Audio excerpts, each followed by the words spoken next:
Welcome to Unmasking Dementia: Lived Experiences, a podcast featuring families who have navigated the challenges of dementia. Through heartfelt stories, we will delve into trials, triumphs, and wisdom gained along the way. My name is Christiana. I'm a registered nurse, dementia advocate, children's author specializing in dementia education, memory care specialist, owner of reputable memory care facilities in Toronto, Canada, as well as the founder of a Roseville Grammar Wellness Hub, a charitable organization that caters to the needs of communities of Black, Indigenous, and people of color. Dementia often strikes unexpectedly, affecting individuals, loved ones, and caregivers. While each journey is unique, the shared experiences of caring for loved ones with dementia brings us together. By sharing the experiences, we find solace in knowing that our emotions, be it anger, frustration, shame, or sadness, are shared. Additionally, insights from professionals in the dementia field will shed light on care, management, and prevention strategies. Join us as we raise awareness, offer support, empower, and unravel the complexities of dementia together. I am very excited to introduce on our very first podcast our esteemed guest, Jill O'Donnell, who has both been a friend and a mentor to me. Together with my late husband, Tony, she played an important role as a consultant in founding Alexis Lodge 25 years ago. Jill's involvement marked the beginning of my journey into the world of dementia care. Now, a quarter century later, she returns for the beginning of another significant chapter. It is indeed a full circle moment. Jill's expertise, backed by her impressive credentials, is unmatched. But what truly sets her apart is her first-hand experience as a caregiver, navigating the heartbreaking challenges of dementia. She tragically lost her soulmate, hero, and husband, Leo, to Lewy Body Dementia, a journey marked by profound loss and resilience. Jill is an aging authority and advocate. She trained as a nurse, did her postgraduate in public health. Immediately after graduating, she then went on to do social work administration and a degree in sociology. She has held numerous positions in the healthcare field until she started her own consulting firm, Complete Geriatric Care, the very first person-centered care in all of Canada, which started in 1981. In 2008, she rebranded it as Iris Consulting for Seniors, Inc. The tagline says it all. We cannot stop aging, we can help you through it. She also ran the Eldercare Connection, a networking breakfast for anybody who had anything to do with older people, and this ran from 1994 to 2015. In the 1990s, Jill was instrumental in developing small group homes for individuals with cognitive impairment. And of course, this was how we met Jill. Alexis Lodge began in 1999. It has proven the value of a small home setting as a place to treat people with cognitive impairments. Jill has been featured in radio, television, newspaper, and magazines locally, regionally, and internationally. She has authored 3 books and 1 memoir. So welcome, Jill, to this very, very first episode. I'm so excited to have you. Well, let me tell you, I'm excited too, because You have done all of the things that I wished I had been able to do, but the timing wasn't right. And I think that we are in such an era now where the importance of small group homes like Alexis Lodge and your expertise and your caring, concerned nature make all the difference in the world to the people who live there. That's what really matters. It truly is a home. Thank So you so thank you much. so much for inviting me. Thank you. Thank you for being here. And I'm so excited to talk to you about your experience, both as a professional and as a caregiver. So please, Jill, share a little bit about your personal journey with dementia and how it has impacted you and your family. Well, first of all, Leo was a man who had Lewy bodies, a form of dementia that is not well known or talked about. And I remember for many years he would say, "Oh, gee, I remember my mother, I go and visit her. She had sticky notes all over the place. And when I go there, she couldn't remember what the sticky notes were for. I hope I don't get to that level." He and I started out a long time ago, but we didn't get married until I was 62 and he was 71. So he had already was into his dementia because it really is before diagnosis, you're into it about 10 years before people recognize it. And I too was in denial. I did not want to admit that he had dementia. So we traveled all over the world. We went to Australia 3 times. We went to England about 7 or 8 times. In fact, we were in England the year before he went into hospital. So he would rise to the occasion. And that made it really difficult for anybody trying to deal with it. But I can honestly say that I too was really in denial. And even as a professional, we would talk about dementia, but we would talk about it about other people, not about him. So, it's a hard role to play. And often, even when you're a professional, you don't want to admit that, gee whizzikers, it's happening to you too. And that's part of the process, I think, as well, for everybody. I personally think that dementia is one of the most difficult things to diagnose, at least at the beginning stages. Yeah. One of the very first staff that you helped us to recruit actually ended up having dementia. And it took a little bit of time for us to be able to realize that that was what was happening. It's most times it's in hindsight that people go, oh my God, no wonder that is what was happening, right? Oh, So, absolutely. You can pinpoint all kinds of things in retrospect. yes.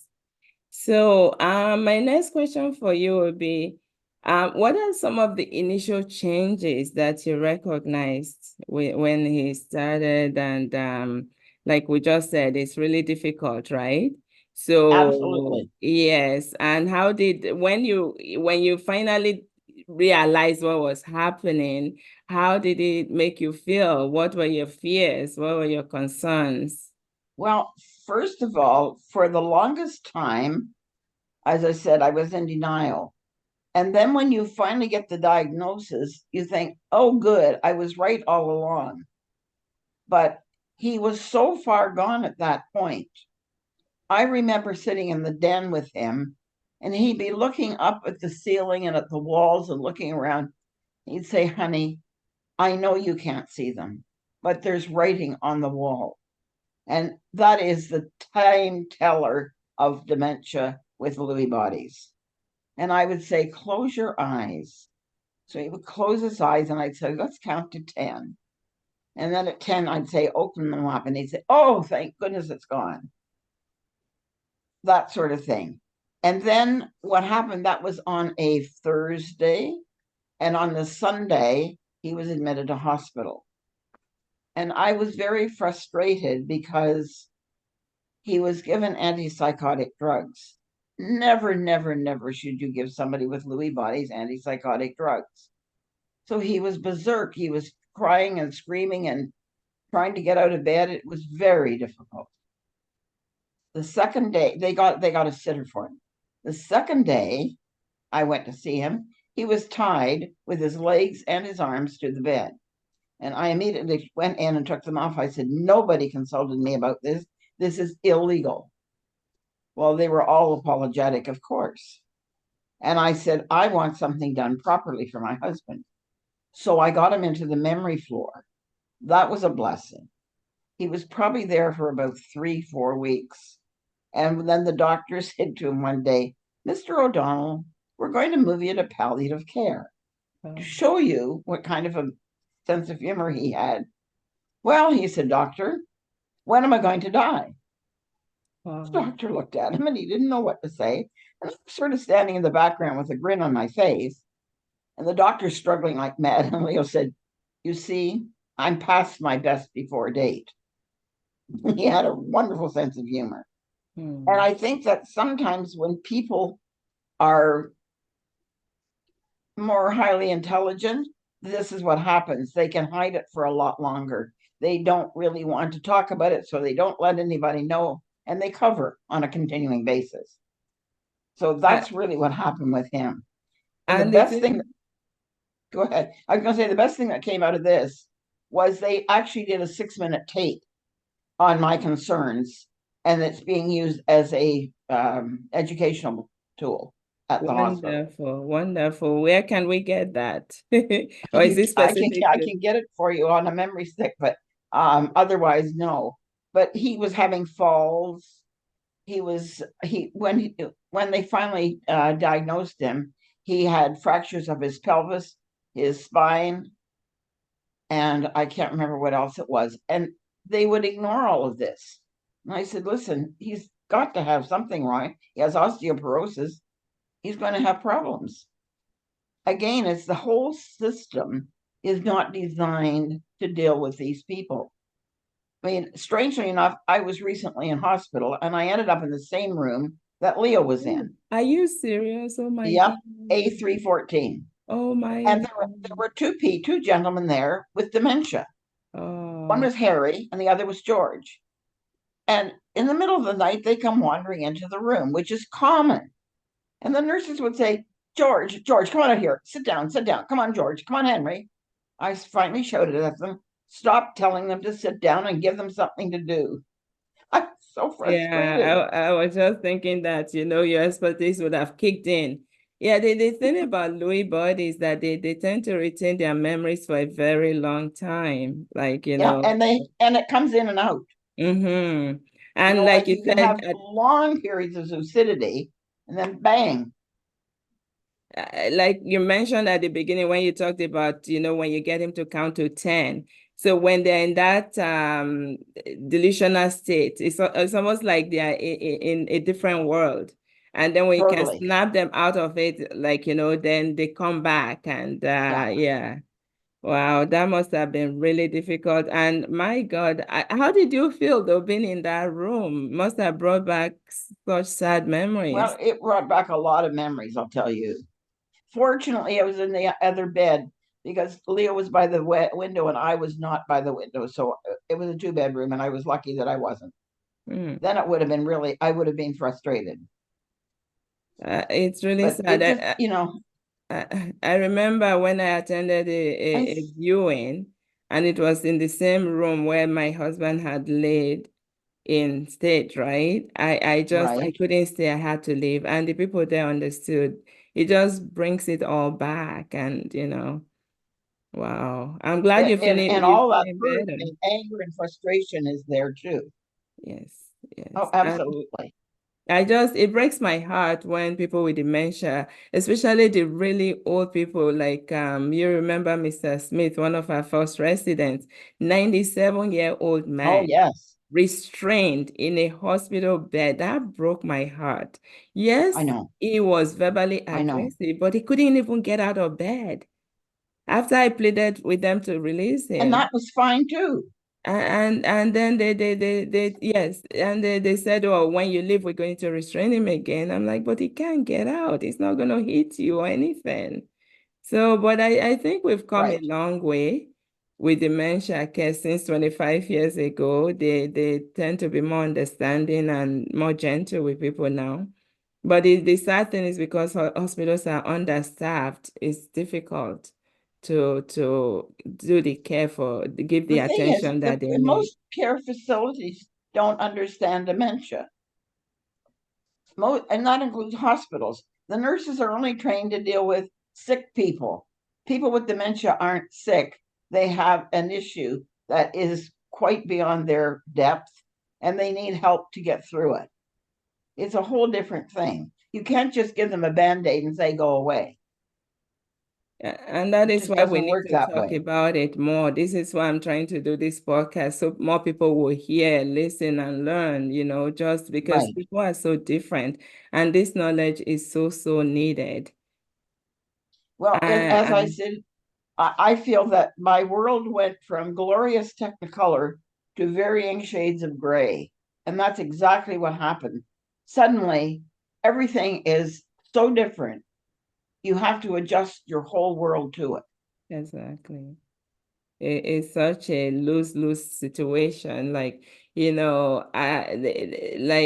always tell families in the beginning, when the individual knows something is happening for them, they become sad, they become agitated, because they Yeah, can feel it. But as time goes on, and the family, of course, also is impacted, like you said. But then when you get towards the end, when that person becomes peaceful and they don't know anything anymore, it's right. even worse for the family. So it's a losing battle. And that is why I often say dementia is not an individual disease. It's a family disease. It And is. as a matter of fact, it's a community disease. Because if we can join hands and help these people, if we can, just be empathetic and compassionate, and lend them helping hands and do the little bit that we can, I think it'll make it a lot easier for everyone. Well, you have changed the whole complexity of care in such a way that you've made it very personal. And I think that's what's needed. You have introduced things at Alexis Lodge long before they became popular. Music, for example. You were singing and dancing right from the get go 25 years ago. Yes. Today, everybody says, oh, yeah, music's great. We should have more music. Well, gee whiz, you've been doing that for a long time. Yeah. That's the My important goal part is about to make this. people happy, make them comfortable and just live life, as with such integrity and quality in spite of the diagnosis of dementia.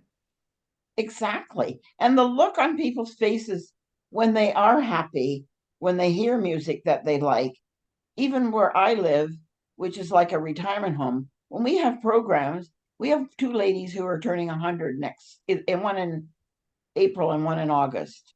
And you watch them when we have singers, we invite singers here for events, they're tapping their toes and clapping their hands. It's only natural. They love it. Yes, absolutely. You can relate to them. Yeah, It's a universal language, music. totally. Yeah. Yeah, So I'm just wondering, did you find any help in your journey? Like were there resources or community programs that helped you along the way? actually, I did not. I found, if anything, they were very frustrating. I had the supervisor of the local community center, community program, come to see Leo in early December, and I said I really would like to see him placed, and it's rather urgent. Oh, she said, you're a nurse, you can look after him. I said, I'm working full time. I can't. I said, I have to pay somebody to be here with him. So when I said to her, I would really like to have an urgent placement, she was not listening to me. I said, I had phoned, I think, EMS 5 times at that point because he kept falling and he was 6 feet tall and I was 5 feet tall. I could not get him up comfortably. And because of his osteoporosis, I would say, don't try to get up. I would get 911 and they would come. And they kept telling the local CCAC what was going on. Nobody paid attention. This is what I find very frustrating about them. Everybody who works in these kinds of settings should have an understanding of dementia. They should be told to go and visit places with people with dementia. They should understand how hard it is to be a caregiver. For example, Leo would get up in the middle. He'd wake me up and he'd say, "I want to go to the bathroom." By the time I got around to his side of the bed, he had stood up, had peed all over the floor. I had to clean that up, clean him up, and then he'd say, "Well, I want to go to the bathroom now." So you also lose sleep, and people don't realize that, and you become sleep deprived. Yes. And you don't think about it. You just Caregiver burnout is real. I mean, this is one of the most difficult diseases to deal with, yeah, especially when you have someone with responsive behaviors. And I tell people, especially one of the reasons that I started a Rose for Grandma Wellness Hub for the BIPOC community is on top of everything that is happening, we have this cultural setbacks where people don't even want to talk about it. People don't right. want to deal with it and all that. So it's hard, and people don't want to put their loved ones or admit them into care facilities. What I tell them is rather than risk your own health, there comes a time where home care is no longer the best care for someone with dementia. It Because isn't. if your Far loved be one it. is not proactively doing anything for themselves anymore, if they cannot get up and they're just staring at the four walls of your home, you need to get them out there to get more stimulation Yeah, because that actually helps them cognitively. And I tell people the best thing you can do is put yourself in their shoes and find that place that if the tables were turned, you'll be happy in. So finding the best possible care is what right. you should be aiming for. And that way you get some rest and you'll be able to spend more quality time with your loved one. Well, what was so difficult with Leo and Lewy Bodies is he did go, I got him to the Toronto Memory Program, but when he would do the mini mental, he would get 23 or higher, always. So they would say, "Oh, he's fine, he's functioning well." You couldn't argue with them. They're using this stupid little process that they have, and it doesn't make sense. I remember one time he went to see a neurologist shortly after he moved here from California. And the doctor said, "I want you to tell me what address you're at." He said, "I don't know. I just moved here from California." "Well, I want you to tell me what address you're at." He said, "My wife brought me here. I did not drive here. I do not know where it is." And so they say, "Well, you should know." Well, come on. That has nothing to do with the dementia. That's another issue. And I know Dr. Carol Cohen at Sunnybrook, who's a geriatrician, she feels very, very strongly about the many mental not being true because as you talk about cultural issues, people don't know some of the issues that we do in our world that maybe you don't do in your world. And so they don't match. Yeah, and that can be affected by, did you sleep well last night or did you not sleep well last night? What is your intelligence, level of intelligence? Like if you're a very smart person, like you were saying, sometimes you can win some of this and Yeah, do better than someone people else. can cover up a lot. Yeah, yeah, especially like you said with Lewy body. I mean, with Alzheimer's, you won't be able because, you just don't have that awareness. But yes. Exactly. And again, looking at, the road travel so far, I think there's been a lot of improvement, so much. Yeah, that's true. And we still have a long way to go. A long, long, long way to go. Dementia needs to be a household name. Yeah, it Yes. does. We need to And be more comfortable talking about it. yes, and we should talk about it. We should start as early as elementary school age so they know and learn sensitivity and respect for these individuals because Yes. it is actually escalating. The what the Alzheimer's Society of Canada is saying is just going to be such an outstanding disease in the next several years. It's just the rate It's is. it's really as you said, it is a family disease. Everybody suffers. That's the hard part about it. Yeah. So that would have been my next question, which we've just talked about, the importance of community, the understanding and the support of families that are going through this process. So would you say that having the background that you have, I mean, you were advocating for people with dementia long before this happened to you. We started in these group homes True. in Toronto. So would you say that that education and awareness that you had really did set you apart from a lot of other people that are going through this journey? I'm sorry, you said what? I said your Oh, background, the fact yeah, that you've been advocating for people with dementia. right. You For a started long these time. group homes long time Yeah. before this happened to you personally. So I'm saying, would you say that your education and expertise helped you along the way? Like, did it set your experience apart from what the average person would experience? Did it Yeah, help you I at would all? say that my knowledge and education was helpful to me, but I knew more often than the people in the community who were trying to deliver it to me. And Mhm. that went for caregivers and from agencies and everything. Yeah, just It, like you did with the nurses at the hospital when you were hospitalized recently. exactly. Yeah, Yeah. yeah. That is Um, why, like, I like to encourage people that if your loved one has been diagnosed with dementia, try to learn everything you can about the disease, and that exactly. is, again, where this podcast will come in handy, where you can hear from past experiences and learn about struggles and how people overcame those struggles.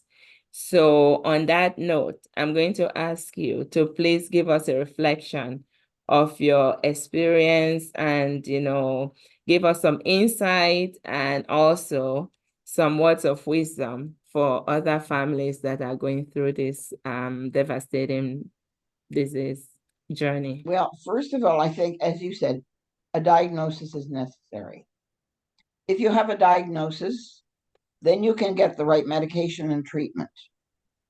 Tonight at dinner, I was sitting with a woman and told her what I was going to do. She's 87, and she said, "Oh, I take a pill for dementia." I said, "How long have you been taking it?" "Oh," she said, "several years now." And I said, "And you know what?" I said, "It doesn't show that you have a dementia." She said, "I'm glad you said that, but I do know I have."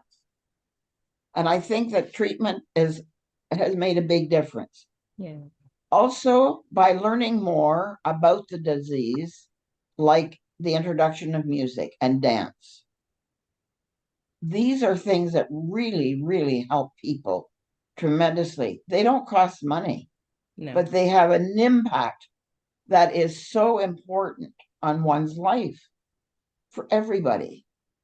And you've seen that, you know that. I mean, you're Alexis Lodge is part of a movie, yeah, Dance or Not Dementia. right. Why? Because it goes to show you that dancing can just bring people out. They jump up and down and they look a big smile on their face and they're happy and they clap their hands.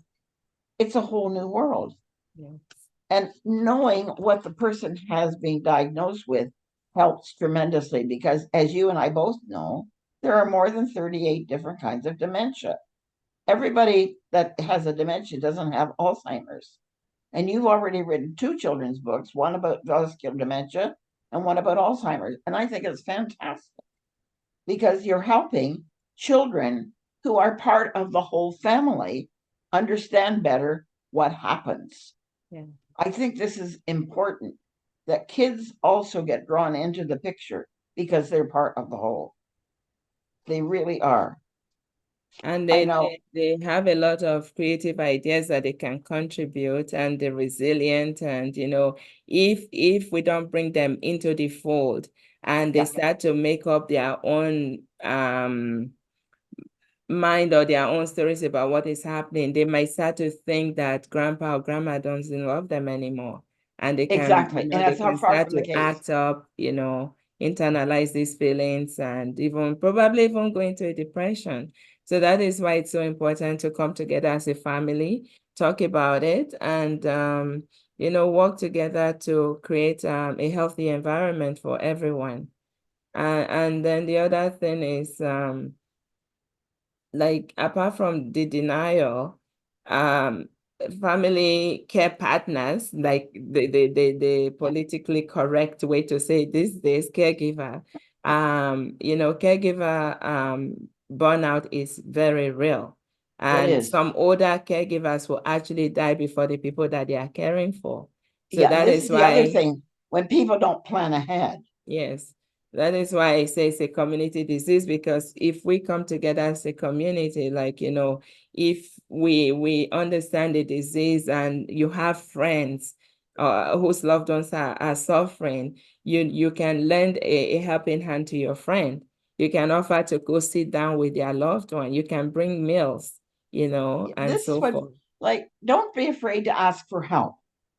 I think that's the other thing. The So if a stigma. neighbor says to you, would you like me to make you a casserole? Say yes, because it gives you time maybe to have a nap or to maybe to go out and do something else. There are lots of things that make such a difference in your life. But the one thing I always tell people is don't beat yourself up. That's for sure. Take one day at a time because nobody's perfect and nobody has all the answers. We have to keep looking for them. They're there and they might be around the corner. But for goodness sake, stop beating yourself up because it's not going to help the person with dementia. Yeah, asking for help is so important, because the shame, the stigma, we need to get rid of that, because no one subscribes to the disease. No one wants to get dementia of any kind. But Exactly. when it happens, seek help, and early intervention actually is great. And then the other thing I want this podcast to do too is not just talking about dementia, but what about the preventative aspect of it? Lifestyle changes. What can we do? How do we live better, sleep better, manage stress better, so that we can mitigate the risk of dementia? Well, I have to tell you, a few years ago, I would say before COVID, so let's say 6, 7 years ago, I went to an Alzheimer, I guess it was an AGM, and the keynote speaker was a doctor from Holland, from the Netherlands. And the first thing he got up and he said, "You know what, folks?" He said, "I know that you always want to raise money for Alzheimer's, but," he said, "how about using some of the money to just do things for people with dementia?" I thought, that is great. It really made the thing come full circle at that point, because here's a doctor saying, yes, it's important that we have money for research, but now you've got some money, do something with it that's going to make a difference.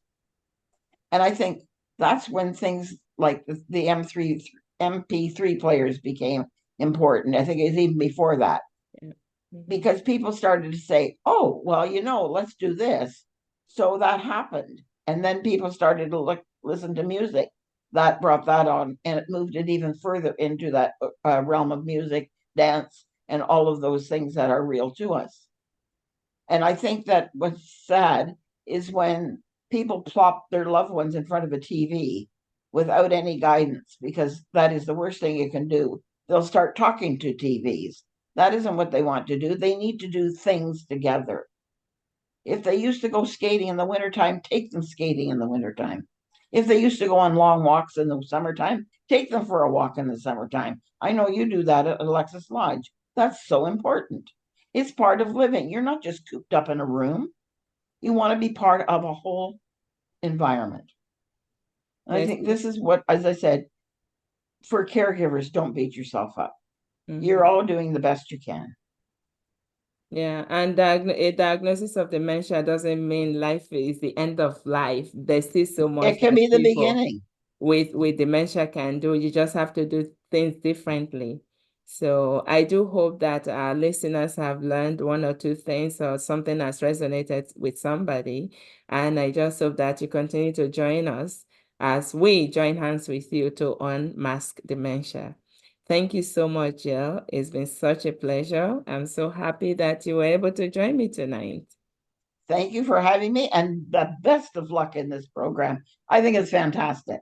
Thank you, Jill. Thank you. Thanks a million. You're welcome.